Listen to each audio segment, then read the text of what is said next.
One of the things that makes Martinsville one of the most prestigious events in the entire country is the tech process. Nobody can leave here saying they got an unfair shake because look at what's going on behind me. This is pre-tech. There's different stations for weight, carburetors, suspension, bodies, the whole deal. There's a line that goes all the way from here back around nearly the entire facility here at Martinsville Speedway. And every car must come through this tech barn before they hit the racetrack for practice later this afternoon.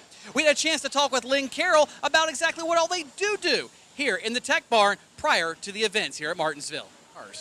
Well, we see, I think we got 80 some cars here right now, and it maybe a couple more show up later or something, but we see them through the inspection line, the initial inspection, and then we bring them back through and inspect them after qualifying because it's a condensed deal this time, so we don't have as much time to do the inspection, so we will bring them back through after qualifying and do a little bit of tech then. We try to focus on what makes a difference, you know, what'll be a competitive advantage for the competitor. So we look at the bodies and the way they're mounted and streamlined and stuff like that.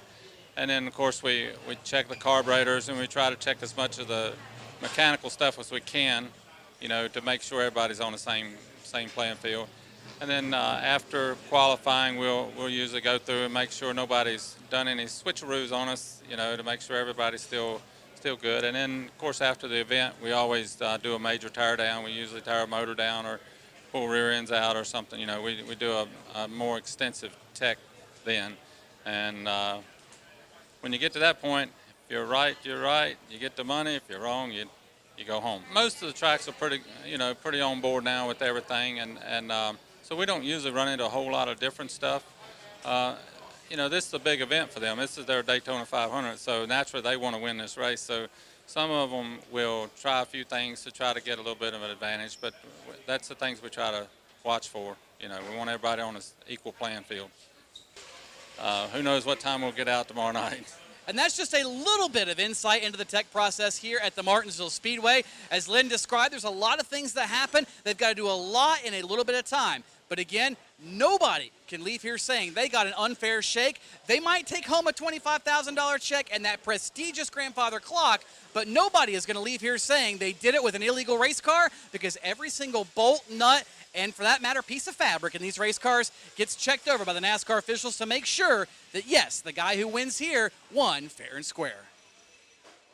Hit the road with a diesel pusher from Porter's RV Sales in Anderson. We are the largest used diesel dealer in the Southeast. Porter's carries highly maintained, low-mileage units with plenty of amenities. No unit leaves our lot without being checked from headlight to taillight and having all new batteries installed. Porter's offers full warranties and give top dollar for trades. Come let our friendly staff help you choose the right diesel pusher for your traveling needs. Porter's RV Sales, I-85, Exit 27, Anderson.